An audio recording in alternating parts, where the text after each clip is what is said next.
श्री युधिष्ठिर जी ने प्रश्न किया कि हम यति धर्म को और सुनना चाहते हैं। नारद जी कहते हैं कि जो यति है उसको केवल शरीर का परिग्रह लेना चाहिए। परिग्रह में केवल शरीर रूपी वस्तु, शरीर के अतिरिक्त और सब कुछ छोड़ देना चाहिए। संन्यास धर्म यहां से प्रारंभ होता है। तो जब संन्यास दिया जाता है तो बड़ी कारुणिक स्थिति होती है। दिगंबर करा दिया जाता है, नंग धड़ंग, और गंगा जी में खड़ा किया जाता है। और ये जो पहला सूत्र है कि देह मात्रावशेषिता, ऐसे हाथ उठा के बोलो कौन है इस जगत में, तुम्हारा क्या है? बोले गंगा में खड़े होकर कह रहे भगवान श्री नारायण के सिवा और कोई नहीं। तब शुरुआत होती है संन्यास धर्म की। जो प्रक्रियाएं हैं संन्यास धर्म की, पहला यहां से कि गंगा में खड़े होकर बोलो कौन है तुम्हारा? बोले भगवान नारायण के सिवा कोई नहीं हमारा। अब यहां से संन्यास प्रक्रिया फिर शुरू होती है उसकी। तो शरीर के अतिरिक्त सब कुछ का संन्यास ले ले। फिर किसी व्यक्ति से अपनापन नहीं, सबके प्रति समान भाव।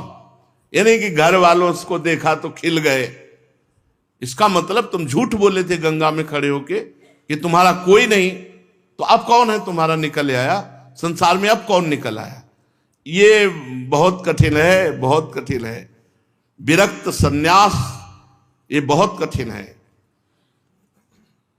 गुरु कृपा से जिस दिन से घर से निकले थे उस दिन के बाद कभी एक कवल भोजन नहीं किया, कभी एक रात नहीं रुके। संन्यास के बाद कभी जिंदगी में दोबारा उस क्षेत्र में नहीं गए। और नगर गांव घर तो बहुत दूर की बात, उस ब्लॉक में नहीं गए। पूरा जीवन हो गया। किसी भी व्यक्ति से घर वालों को पता भी नहीं रहा जिंदा है कि मरे। कुछ समय के बाद जब हमारी यात्रा गंगा किनारे की, ये तो वृंदावन में पता चला उनको कि हाँ है, नहीं तो पीछे गंगा की यात्रा, काशी की वास, यह कहीं किसी का कोई फोन तो फोन की सृष्टि तो बहुत कम समय में हुई है। और गंगा किनारे कहां फोन, कौन फोन? किसी भी व्यक्ति से अपनापन नहीं। सन्यासी का पहला लक्षण, किसी भी व्यक्ति से अपनापन नहीं, किसी वस्तु से अपनापन नहीं, किसी स्थान से अपनापन नहीं। गुरु कृपा से ऐसा ही सन्यास धर्म भगवान की बड़ी विशेष कृपा रही कि कभी झोला नहीं रहा कि उसमें 2-4 अचला रखे हैं। एक अचला पहने, एक लंगोटी पहने हैं, एक कमर में लंगोटी हुए, और यहां एक अचला ऊपर नहीं, एक ही अचला, 2 लंगोटी और एक कमंडल। बस सर्दी गर्मी बरसात वैसे ही एक स्थिति में रहना। संन्यास धर्म बड़ा कठोर धर्म है। हम कभी रोए हों ऐसा कभी नहीं, कभी भाव आ गए और रो गए, कभी ऐसा नहीं हुआ, कभी नहीं। किसके प्रति रोए? कभी ऐसा नहीं है।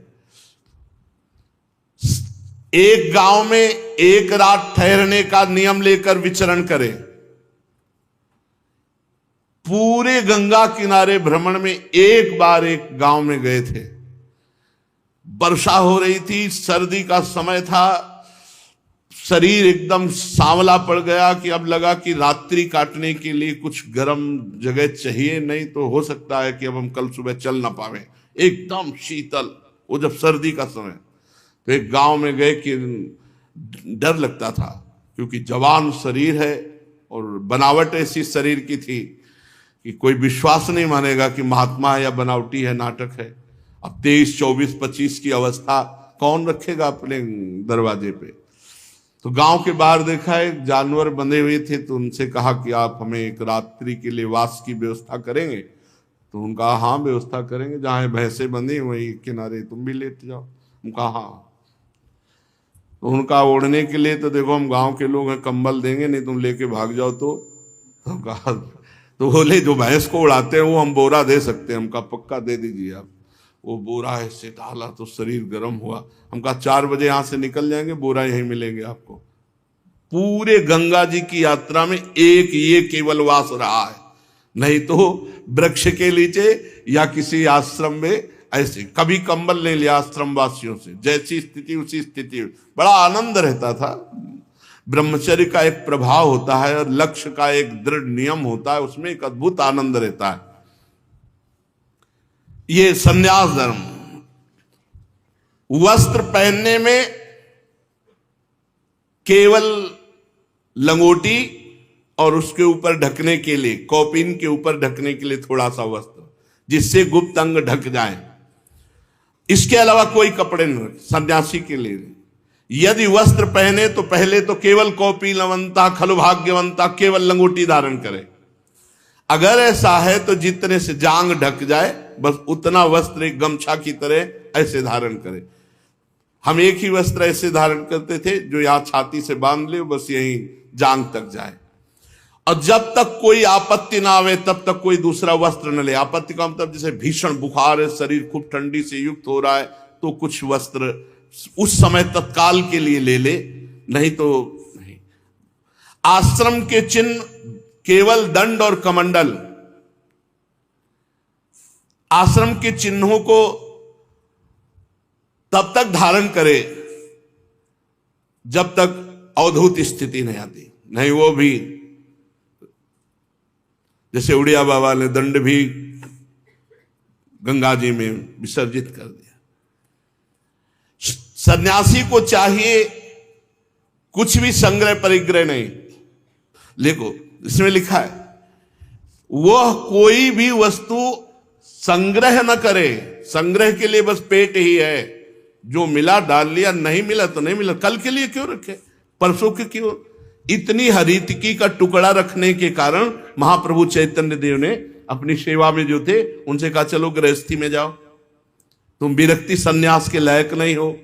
एक हरितकी का टुकड़ा जो महाप्रभु पर भोजन प्रसाद पाने के बाद मुख शुद्धि के लिए हर का टुकड़ा ऐसे वो रख लिया महाप्रभु के लिए। महाप्रभु ने कहा चलो तुम ब्याह करो, घर गृहस्थी में रहो, त्याग सन्यास के योग्य नहीं।